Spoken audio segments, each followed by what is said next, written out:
अजीत नाम का एक लड़का मकर संक्रांति को लेकर बहुत उत्सुक रहता था। वह हर साल गांव वालों के साथ पतंग खरीदता और गांव में घूम घूम कर पतंग उड़ाया करता था। इस साल जब अजीत अपनी पतंग उड़ा रहा था, तभी उसकी पतंग की डोर टूट गई और वो हवा से पतंग पास के एक गांव के जंगल की तरफ उड़कर जाने लगी। क्योंकि अब अजीत के पास सिर्फ वही एक पतंग थी, तो उसे लेने के लिए वह भागा। अजीत जंगल में जाने से बहुत डर रहा था, क्योंकि उस गांव में कहा जाता है कि बहुत पहले मकर संक्रांति के दिन ही एक औरत की वहां पर मौत हो गई थी। तभी से लोग कहने लगे कि वह जंगल श्रापित है। लेकिन अजीत हिम्मत करके उस जंगल में अपनी पतंग खोजने चल पड़ा। वह अपनी पतंग खोज ही रहा था, तभी उसे लगा कि उसे कोई पीछे से देख रहा है। उसने पीछे मुड़कर देखा तो उसे कोई दिखाई नहीं दिया, लेकिन उसने देखा कि उसकी पतंग पेड़ पर लटकी हुई है। फिर अजीत अपनी पतंग को उतारने के लिए पेड़ पर चढ़ने लगा। अपनी पतंग को हाथ में लेकर पीछे मुड़ा तो उसने देखा कि एक औरत पेड़ के नीचे बैठी हुई थी और उसी की तरफ देख रही थी।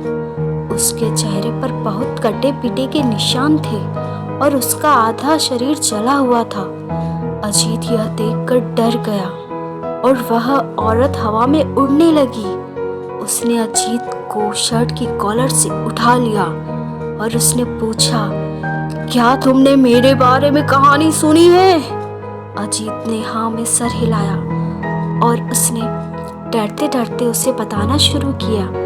कहा जाता था कि तुम ढेर सारे पतंग खरीदती थी और दामोदर किसान के खेत में फेंक देती थी। दामोदर जब शहर से अपना काम करके वापस लौटा तो उसने देखा कि प्लास्टिक की वजह से उसका खेत बंजर बन गया है।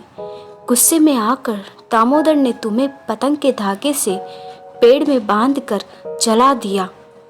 उसी के अगले दिन तुम्हारी लाश मिली और 3 दिन बाद दामोदर की भी लाश मिली और लोग कहते हैं कि दामोदर को तुमने मारा है। बस इतना ही पता है मुझे। चुड़ैल इतना सुनकर बहुत गुस्से में आ जाती है। अजीत को तुरंत जमीन पर पटक देती है और अजीत को पतंग की डोर से पेड़ में अजीत को बांध देती है। और फिर अजीत से वह कहने लगी, दामोदर ने मुझे इसी पेड़ से बांधकर जलाया था। तभी अजीत के मम्मी पापा और खोजते हुए जंगल में पहुंच जाते हैं। तभी चुड़ैल वहां से गायब हो जाती है। अजीत को वहां से तुरंत ले जाया जाता है। अजीत आज भी उस जंगल में जाने से डरता है। आप सभी को स्केरी स्टोरी की तरफ से मकर संक्रांति की बहुत बहुत शुभकामनाएं। अगर आप सभी को हमारी भूतिया कहानी अच्छी लग रही हो तो हमें कमेंट करके ज़रूर बताएं और सब्सक्राइब कीजिए हमें बेल आइकन के साथ। धन्यवाद।